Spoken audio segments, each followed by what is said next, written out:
Gayon din naman, kayong mga asawang babae, pasakop kayo sa inyong sari-sariling asawa,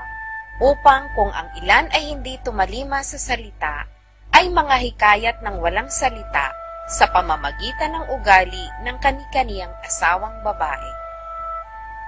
Sa pagkamasid nila ng inyong ugaling mahinhin na may takot, na huwag sa labas ang kanilang paggayak na gaya ng pagpapahiyas ng buhok at pagsusuot ng mga hiyas na ginto o pagbibihis ng maringal na dami, kundi ang taong nakatago sa puso na may damit na walang kasiraan ng espiritong maamo at payapa na may malaking halaga sa paningin ng Diyos. Sapagkat ng unang panahon ay ganito naman nagsigayak ang mga babaeng banal na nagsiasa sa Diyos na pasakop sa kani-kaniyang asawa. Nagaya ni Sarah na tumalima kay Abraham na kanyang tinawag na Panginoon, na kayo ang mga anak niya ngayon kung nagsisigawa kayo ng mabuti at di kayo nangatatakot sa anumang kasindakan. Gayon din naman kayong mga lalaki, magsipamahay kayong kasama ang inyo-inyong asawa ayon sa pagkakilala.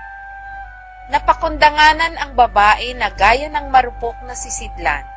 yamang kayo na may kasamang tagapagmana ng biyaya ng kabuhayan, upang ang inyong mga panalangin ay huwag mapigilan. Katapos-tapusan, kayong lahat ay mangagkaisang akala, madamayin, mangag-ibigang tulad sa magkakapatid, mga mahabagin, mga mapagkumbabang pag-iisip, na huwag ninyong gantihin ng masama ang masama o ng alipusta ang pag-aalipusta, kundi ng pagpapala, sapagkat dahil dito kayo'y tinawag, upang kayo'y mangagmana ng pagpapala.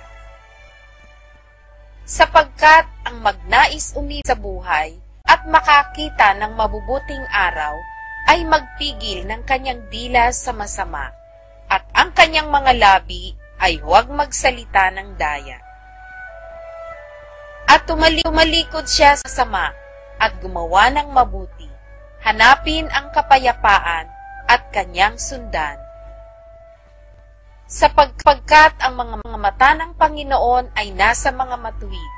at ang kanyang mga pakinig ay sa kanilang mga daing, ngunit ang muon ay laban sa mga nagsisigawa ng masama. At sino ang sa inyo ay aapi, kung kayo'y mapagmalasakit sa mabuti? Datapwat kung mangagbata kayo ng dahil sa katwiran, ay mapapalad kayo, at huwag kayong mga takot sa kanilang pangtakot, o huwag kayong mga gulo. Kundi inyong sambahin si Kristo na Panginoon sa inyong mga puso, na lagi kayong handa ng pagsagot sa bawat tao na humihingi sa inyo ng katwiran, tungkol sa pag-asang nasa inyo, ngunit sa kaamuan at takot. Nataglay ang mabuting budhi upang sa mga bagay na salitain laban sa inyo ay mga pahiya ang nagsisipag-alipusta sa inyong mabuting paraan ng pamumuhay kay Kristo.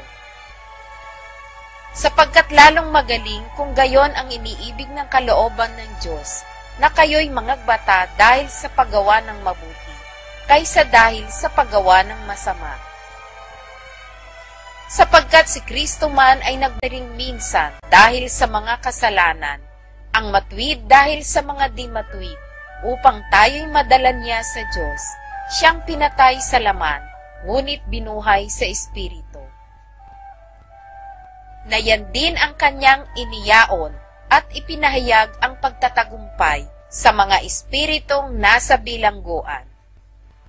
na ng unang panahon ay mga suwail, na ang pagpapahinuhod ng Diyos ay nanatili noong mga araw ni Noe, samantalang inihahanda ang daong, na sa loob nito'y kakaunti, sa makatwid ay 8 kaluluwa, ang nangaligtas sa pamamagitan ng tubig, na ayon sa tunay na kahawig,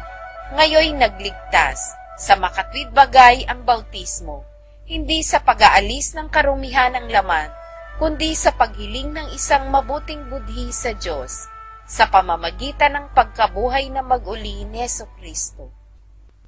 na nasa kanan ng Diyos, pagkaakyat niya sa langit, na ipinasakop sa kanya ang mga anghel at ang mga kapamahalaan, ang mga kapangyarihan,